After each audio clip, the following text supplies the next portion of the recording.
And welcome back to the Quick Focus Blueprint program. Let me ask you a question. How is your focus? And hopefully the goal is, you're not saying perfect, because that's not the goal. The goal is progress. And it's not that it doesn't wane. Sometimes you have peaks and you have valleys like anything, because it's not that this system is complicated. It's our lives are complicated. Our lives are complex. And it's so interesting because, trying to manage the external world, certain things it becomes predictable at a certain level of knowledge, but certain things you can't predict. And so we all lose our focus sometimes. So the goal is not perfection, it's just progress.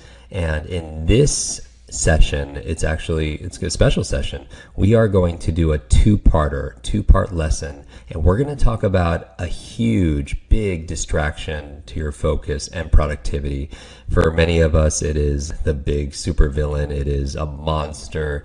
It keeps us from this nirvana place where we could have clarity sometimes. And what am I talking about? I'm talking about your inbox. I mean, is it possible to reach this point of inbox zero? And is that really the goal? And so why is email robbing your productivity, your performance, your focus? Well, because every time you shift your attention from one task to another, as we do when we're monitoring email, it disrupts our concentration and it saps our focus. You feel it, right? Each time we return to our initial task that we're working on, we use very valuable cognitive resources to reorient ourselves. And all those transactions really add up. And the research shows that when we are deeply engrossed in an activity, even minor distractions can have a profound effect. And that's why I'm spending so much time in this program talking about how to minimize distractions, external and internal. Even little things like being hungry could alter your focus, right? These internal challenges, or being thirsty, or dealing with emotional upset. And according to a University of California Irvine study, regaining our initial momentum, right, that focus and flow that follows an interruption, can take upwards of 20 minutes. And I've said that before. So how many hours a day do you spend going through your inbox? How much time are you spending there? Does the idea of taking up arms against this flood and avalanche of emails each morning, does it feel hopeless? If you do feel that way, you're not alone, not by a long shot. Email, sending, responding, deleting sometimes seems like a full-time job unto itself, right? There are office workers now receiving an average of more than 100 emails a day, and they're spending 5-6 hours plus checking work emails, personal email messages, and so on. So let me ask you a question. How long do you think it takes before you check, the average person checks the email when it comes in? And some people say, well, I'll wait 5 minutes, 10 minutes, 20 minutes. I read recently 6 to 10 seconds. So on average, we're checking our email within seconds after they arrive because we're getting these notifications. And that's a really alarming number. It's like playing whack-a-mole, right? If you've ever played that in an arcade place where you're just hitting these moles and they keep on reappearing and it's a never-ending battle. But I'm not minimizing. Sometimes email, certainly they're vital, these communications. It might be important for your work or your personal life. But how do you manage all of this? I mean, it's staggering because when you check your email, and if it takes another 20 minutes to get back on track to zone of productivity, then it's a real time waster, and it's a real drain on your focus. And so the obvious solution there is there should be certain times of the day, right, that you check your emails. And we're going to talk about that. The challenge is, when you're thinking about it, it's like when we talked about sleep. It's imagine being disturbed every few seconds. If you're getting 100 emails a day, every handful of minutes you're getting disturbed, and you never really get back into that real deep sleep, that REM sleep, and you don't feel rested because you keep on getting interrupted. And every time you get interrupted, you try to go back, and it takes another 5, 10, 20 minutes to get your flow. And so if you keep checking your email throughout the day, people who are even very productive, they know this. You will never get anything done. So in this, I'm going to give you some rapid fire quick tips. I'm going to give you 10. I'm going to give you 5 now, and then we're going to continue this tomorrow in your next lesson. my outcome for you is to think about your inbox and think about ways to be able to manage it better. And I'm going to give you some quick tips. And what I like you to do, again, is always to really direct your focus on this lesson is think about how you're going to teach this to somebody else. And what I want you to do is in the comments of this lesson here is put your strategy there. But I want you to put your strategy of what you're going to do differently starting tomorrow. What are you going to do differently starting tomorrow to have more impact on your inbox, if you will?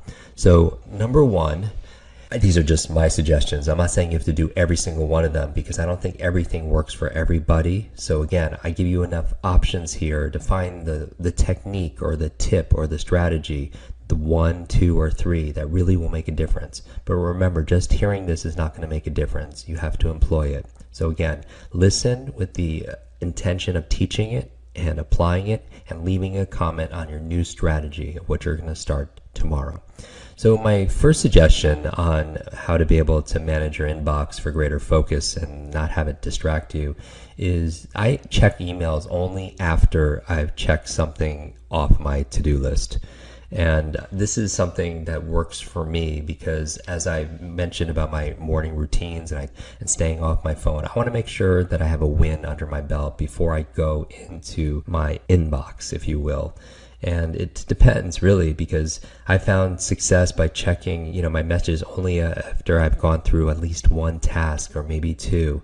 It's challenging because reading one email, because remember, you're training yourself to react all of a sudden. And I don't want to start my day just by reacting to everyone else's agenda that they have for my life and questions that they have and fires I need to fight, right? You know this because one bad email first thing in the morning can throw off your entire day, can throw off your entire mood and really put you into a tailspin.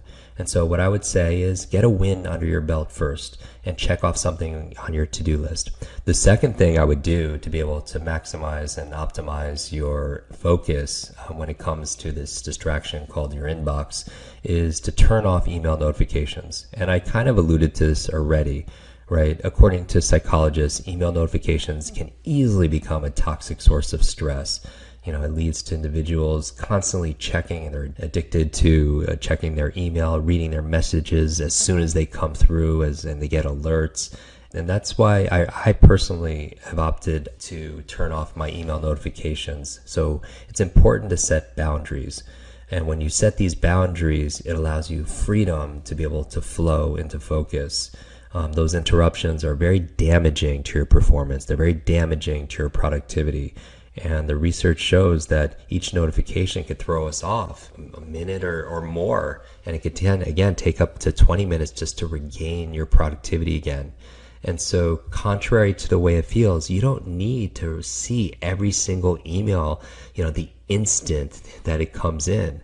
So I would recommend you turn off your email alerts, whether they're visual or auditory, whether you see it on your phone or it buzzes and makes a noise, and then instead intentionally check your email when you choose to or when you schedule it, because email alerts it's only promoting compulsive behavior that could really hurt your productivity. Now again, do what makes sense for you. If this is something where you have to be on call and lives are at stake, then you change appropriately. Third tip I would give you right now is my goal is to never touch an email more than once. And it's something that I like to stick to. I don't always get it perfect, but I limit myself to just 4 options. And when I'm going through emails, I must do one of them.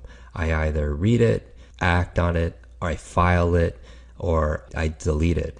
Going through it, I'm thinking about these 4 things. I could read it now, or I could act on it, I could file it, or I could delete it. Now, when it comes to acting, one of the things I could also do is I could forward it to somebody who could also act on it, meaning I delegate it somewhere.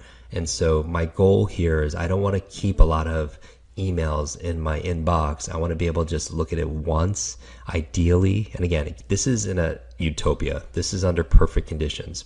So again, they're never perfect. So do the best you can and apply it when it makes sense. The fourth thing I would say is that I do with email is I'm pretty liberal with spam, with spam button. And so I think one of the easy ways to do all this is to prioritize important emails from the rest, and not being afraid to put things into the spam box, because what it does is it helps you to be able to not fill your inbox in the future. So I'd be the first to admit it's easier just to hit delete than to actually report maybe a message as spam. But I do it because I don't want to have to deal with it later on in the future, so you could save time that way. When you're thinking about this, when you're easy to be able to delete something in about a second or two, but if you have really spaced out time, it's more productive to be able to take care of it now than rather than the future. And so I mark things as spam. My final tip for this, number 5, is if you want to get less email, this is obvious, okay? But again, it's common sense, but it's not common practice. To get less email, you want to send less emails. The more you send, inevitably, the more you're going to get.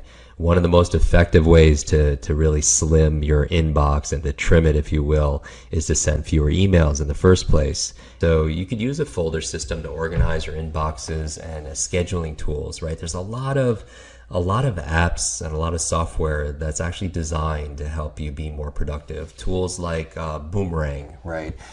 In order to set an email reminder and manage when your messages are going to go out.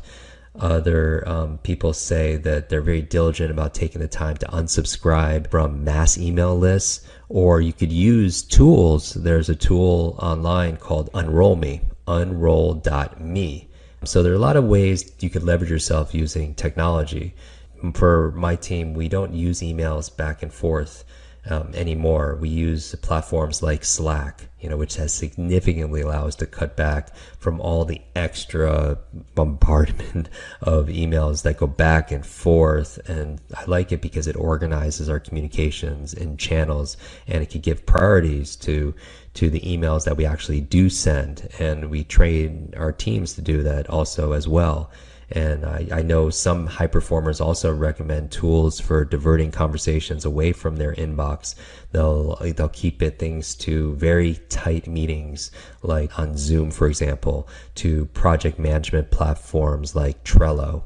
And so again, as we wrap up this lesson, these are just 5 quick tips, if you will, on how to be able to manage and mitigate the impact your inbox has on your focus and concentration.